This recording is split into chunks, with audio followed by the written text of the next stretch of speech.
Hello दोस्तों, नमस्कार दोस्तों आज बात करते हैं कि ज्वार भाटा क्या होते हैं। तो देखते हैं कि ज्वार भाटा होते क्या हैं, ये क्या होते हैं दोस्तों, कितने प्रकार के होते हैं, लाभ क्या है इसके, और ये 52 मिनट लेट से क्यों आते हैं। दोस्तों ज्वार भाटा को समझने के लिए न्यूटन के संतुलन सिद्धांत से समझने की कोशिश करते हैं। जैसे कि न्यूटन महोदय जी ने बताया कि अगर दो पिंड लेते हैं, ये दो पिंड लेते हैं तो ये क्या करते हैं, ये पिंड क्या करते हैं, ये एक दूसरे को अपनी ओर आकर्षित करते हैं। ये क्या करते हैं, एक दूसरे को अपने ओर आकर्षण बल लगाते हैं। तो मतलब ये पिंड जो है इसको अपनी तरफ खींचता है और ये पिंड इसको अपनी तरफ खींचता है। तो उन्होंने ये बताया कि न्यूटन ने ये बताया, और उन्होंने ये कहा कि जैसे जैसे दूरी बढ़ती जाती है, जैसे जैसे दूरी इन दोनों पिंडों के बीच दूरी बढ़ती जाती है, मतलब ये पिंड अभी नज़दीक है तो ज़्यादा आकर्षण बल लगेगा, वहीं इसकी दूरी बढ़ जाए तो आकर्षण बल कम लगेगा। तो उन्होंने बताया कि दो पिंडों के बीच आकर्षण बल अधिक लगता है, मतलब एक पिंड अपनी तरफ खींचता है, दूसरा पिंड अपनी तरफ खींचता है। इसी तरह सूर्य और चंद्रमा होते हैं कि चंद्रमा जो है पृथ्वी को अपनी तरफ खींचता है और पृथ्वी जो है चंद्रमा को अपनी तरफ खींचती है। तो उन्होंने बताया कि ये दोनों जैसे जैसे दूरियां बढ़ती जाती हैं, क्या करते हैं, दूरी बढ़ने के साथ आकर्षण बल कम लगता है, लेकिन क्या करते हैं, उन्होंने दूसरा बताया कि एक अपकेंद्री बल होता है। केंद्रीय बल, अब केंद्रीय बल क्या होता है, ये पृथ्वी है, ये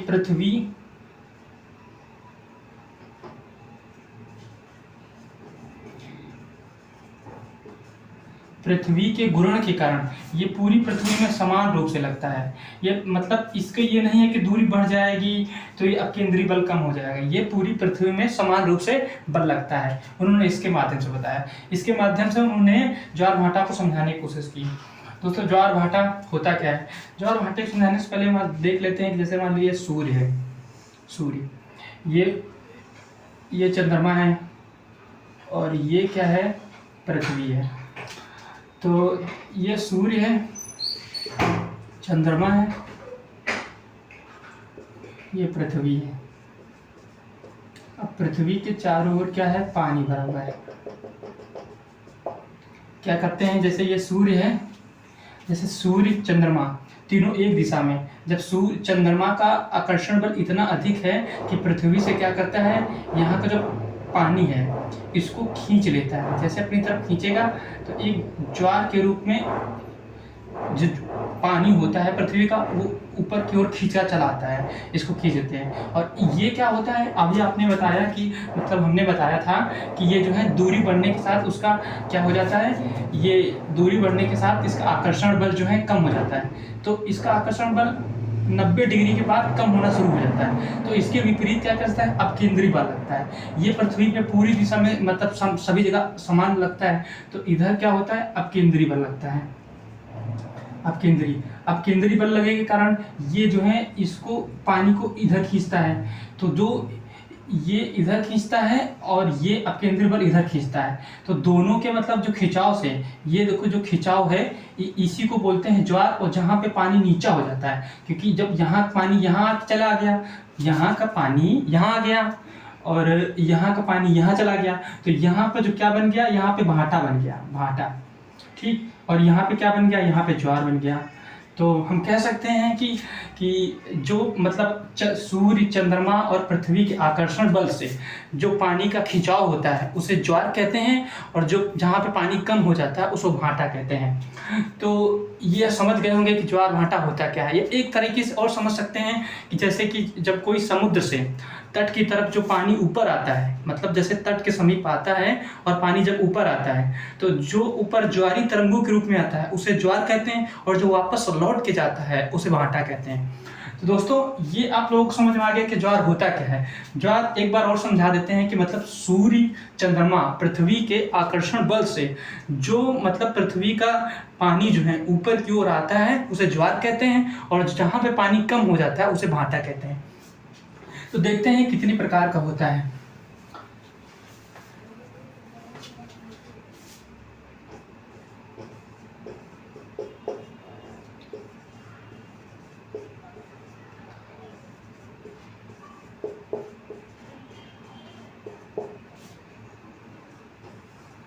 दोस्तों बात करें कि दीर्घ ज्वार की,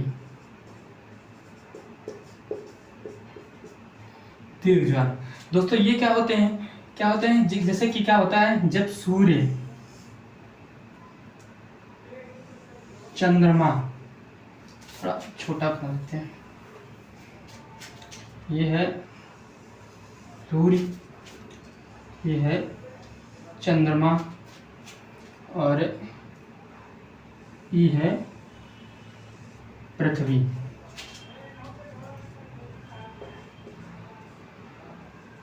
पृथ्वी, चंद्रमा,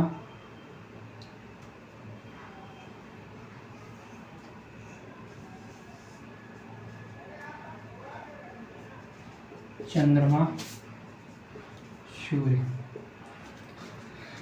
तो जैसे कि आप लोगों को पता होगा जो पृथ्वी की जो परिक्रमा क्या चंद्रमा करता है, तो जब पृथ्वी की परिक्रमा चंद्रमा करता है तो ये एक ऐसी स्थिति में करता है। मतलब पहले चंद्रमा यहाँ पे होता है, फिर यहाँ पे होता है, इसको बोल देते हैं M1 ले लेते हैं, इसको बोलते हैं M2 ले लेते हैं, और फिर इसको कहते हैं M3 ले लेते हैं, और इसको क्या करते हैं M4 ले लेते हैं। ठीक, तो जब सूर्य चंद्रमा पृथ्वी, मतलब जब सूर्य चंद्रमा पृथ्वी एक ही दिशा में हो जाते हैं, ये पॉइंट जो है यहाँ पे बनेगा, ये वाला यहाँ पे, ठीक, M3 यहाँ पे बनेगा। जब सूर्य चंद्रमा पृथ्वी एक ही दिशा में हो जाते हैं, उस दिशा में क्या होता है, उसमें दीर्घ ज्वार आता है। अब कैसे दीर्घ ज्वार आता है तो हम उसकी बात करते हैं, कैसे दीर्घ ज्वार आता है।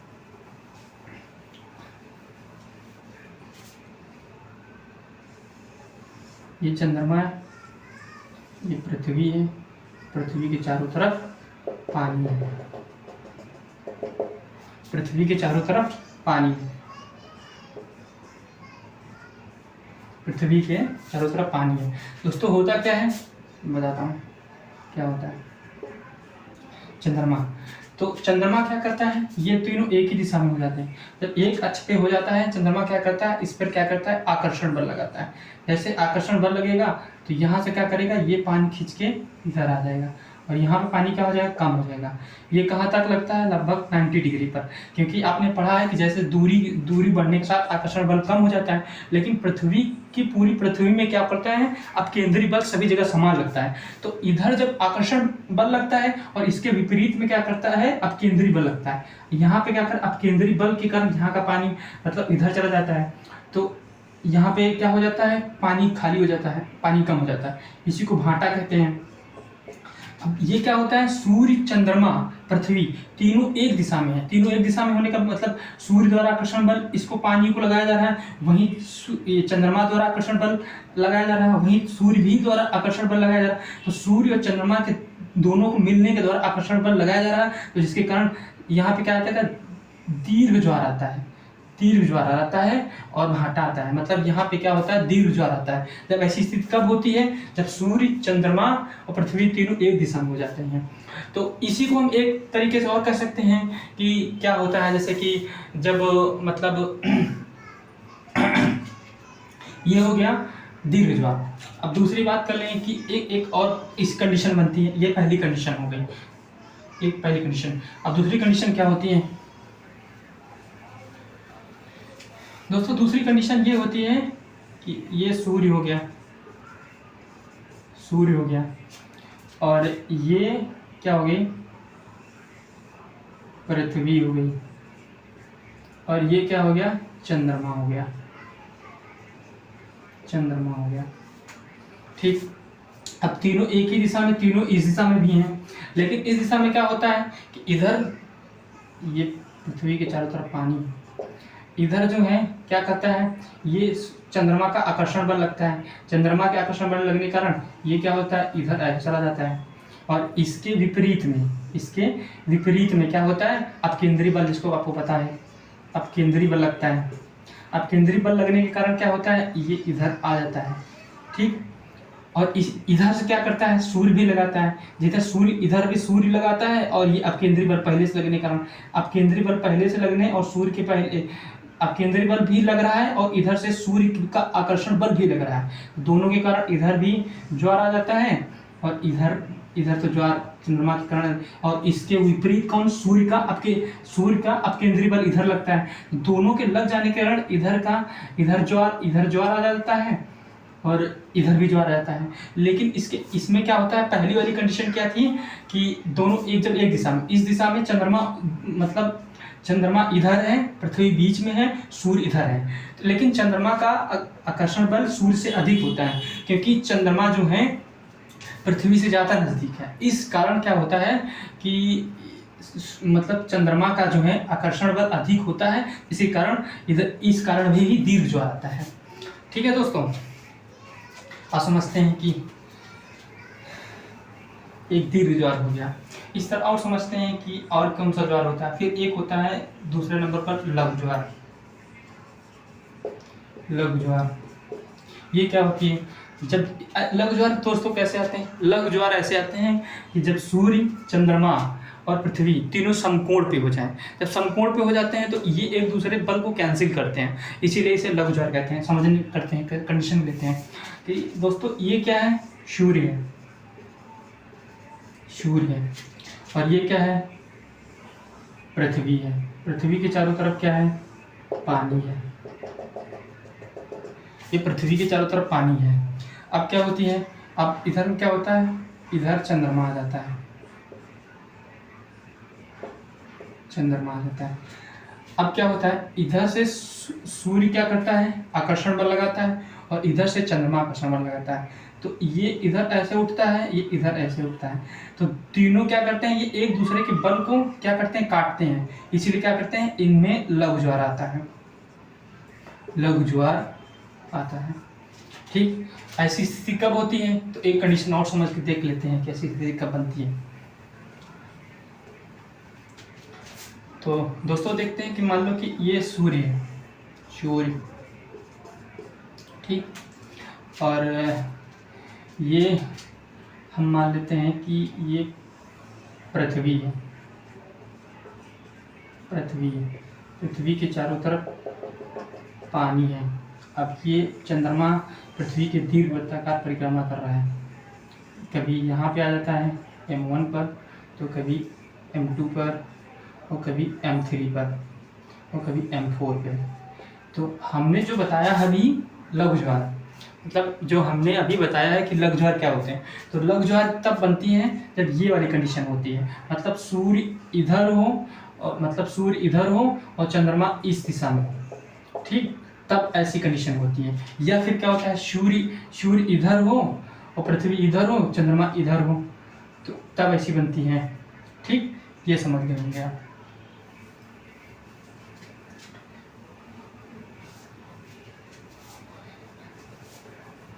अब तीसरे प्रकार का ज्वार क्या है उसको समझते हैं। तीसरे प्रकार के ज्वार आप लोग समझते हैं, आयनवर्ती ज्वार।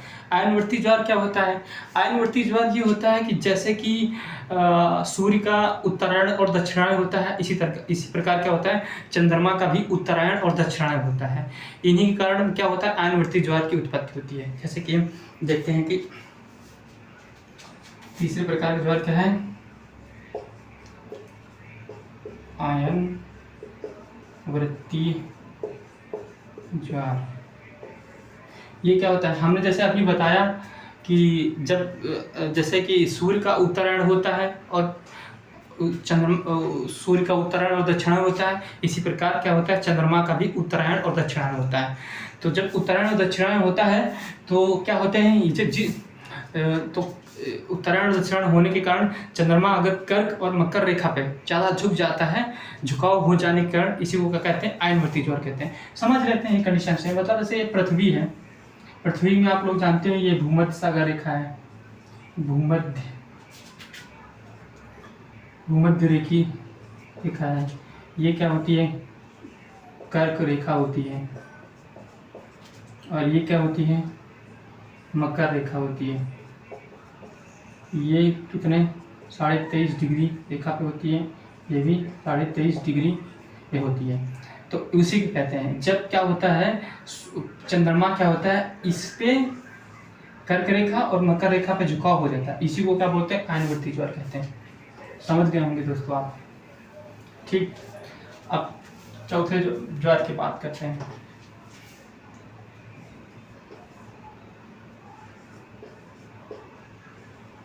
उपभू ज्वार ऑब्लिक अपभू ज्वार। दोस्तों उपभू और अपभू ज्वार क्या होते हैं? जिस प्रकार जैसे कि आप लोग जानते होंगे कि जब सूर्य जो है पृथ्वी के सबसे नज़दीक आता है तो उस घटना को उपसौर कहते हैं, और जब सबसे दूर होता है उसे अपसौर कहते हैं। इसी प्रकार क्या होता है चंद्रमा जब पृथ्वी के सबसे नज़दीक होता है उसे उपसौर कहते हैं, मतलब उपभू ज्वार कहते हैं, और जब सबसे दूर होता है चंद्रमा पृथ्वी से उसे भी अपभू ज्वार कहते हैं। जब उपभू ज्वार होता है, मतलब जब चंद्रमा पृथ्वी के नज़दीक होता है तो उसमें नज़दीक होने के कारण क्या होता है, दीर्घ ज्वार आते हैं। वहीं जब पृथ्वी से दूर होते हैं उसे क्या होते हैं, लघु ज्वार आ जाते हैं। आप लोग समझ गए होंगे क्या होता है। वही उसी प्रकार एक और प्रकार की बात करते हैं। एक होता है दैनिक ज्वार, एक होता है अर्धदैनिक ज्वार।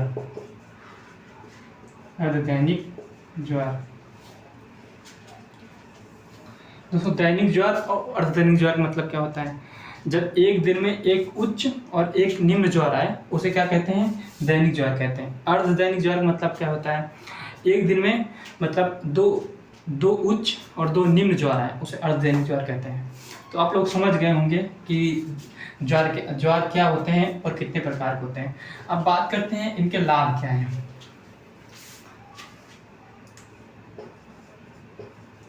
लाभ क्या है दोस्तों? लाभ क्या हो सकते हैं? ज्वार भाटा के लाभ क्या हो सकते हैं? लाभ की बात करें कि जब ज्वार भाटा आते हैं तो हम क्या करते हैं, जलीय विद्युत उत्पादन कर सकते हैं।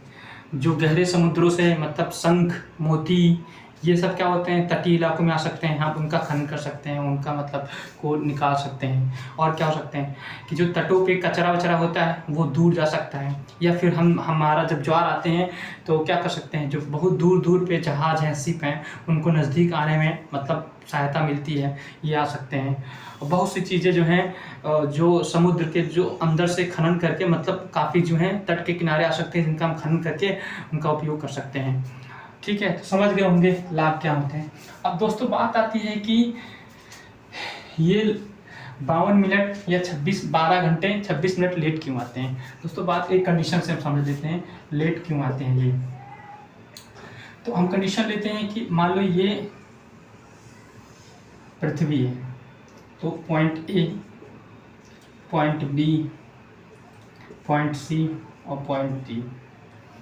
अब इधर क्या होता है, ये चंद्रमा मान लो इधर है, ये चंद्रमा है, तो इसमें क्या करती है होता है, ये पृथ्वी है। पृथ्वी की क्या होती है, घूर्ण गति होती है, दैनिक घूर्ण गति होती है। और चंद्रमा क्या होती है, परिक्रमण होता है, या परिभ्रमण बोल देते हैं, मतलब परिक्रमण या परिभ्रमण जो भी बोलना चाहे वो बोल सकते हैं। ठीक है। तो क्या होता है कि अभी से पृथ्वी का मान लो ए पॉइंट ले लेते हैं। अब अगर ए पॉइंट ले लेते हैं तो ये चंद्रमा है, जब ए पॉइंट लेंगे तो जैसे ये घूमेगा और कोई ए पॉइंट के बीच हमेशा सामने रहेगा तो क्या होगा, 12 मतलब 24 घंटे में आएगा। जब मतलब 24 घंटे में आता रहेगा, लेकिन क्या होता है, पृथ्वी की अपनी घूर्ण गति अलग है और चंद्रमा जैसे घूर्ण गति 27.5 मिनट में करता है। तो जैसे पृथ्वी अपनी गति जब घूम करके आता है तब तक चंद्रमा कहाँ पहुँच जाता है, यहाँ पहुँच जाता है। अब यहाँ पहुँचने के लिए चंद्रमा जब यहाँ पहुँच जाता है, क्योंकि उसका भी परिभ्रमण गति है, ठीक है, और पृथ्वी की घूर्ण गति है, इसके कारण जब इस पॉइंट पे आ जाएगा, इस पॉइंट पे आ जाए, जब फिर पृथ्वी को क्या करा, एक्स्ट्रा इस पॉइंट तक गति करना पड़ेगा। मतलब इस पॉइंट के सामने आने के लिए पृथ्वी को क्या पड़ेगा, और घूर्ण करने पड़ेगा। तो इतना जो समय लगता है वो 52 मिनट को लगता है। इसी को क्या कहते हैं, जब पृथ्वी के एक मतलब आने में देर क्यों लगता है, मतलब जैसे कि 52 मिनट लगते हैं। मतलब पृथ्वी जब एक ज्वार आता है दूसरा ज्वार को कितना 52 मिनट ले लगते हैं। जैसे मान लेते हैं कि एक ज्वार आज 10 बजे आया है, 10 बजे सुबह आया है, तो दूसरा ज्वार क्या कितने बजे आएगा, 10 बजकर रात में 26 मिनट पे आएगा। मतलब 12-11 घंटे में आते हैं तो दूसरा ज्वार 10:26 में आएगा और तीसरा ज्वार कितना आएगा 10:52 में आएगा। इस प्रकार मतलब पृथ्वी की घूर्ण गति और चंद्रमा की परिघूर्ण गति दोनों समान ना होने के कारण जो मतलब 52 मिनट एक्स्ट्रा लगता है, इसके कारण ज़्यादा लगता है, क्योंकि पृथ्वी जैसे घूम कर एक पॉइंट यहाँ आता है तब तक चंद्रमा यहाँ पहुँच जाता है। तो पृथ्वी को यहाँ पहुँचने के लिए एक्स्ट्रा चलना पड़ता है, वही 52 मिनट ले सकता है। तो दोस्तों उम्मीद है कि आई होप आप लोगों को समझ में आया होगा कि ज्वार भाटा क्या होते हैं। अगर आपको सही लगे तो लाइक एंड सब्सक्राइब जरूर कर देना। थैंक यू दोस्तों।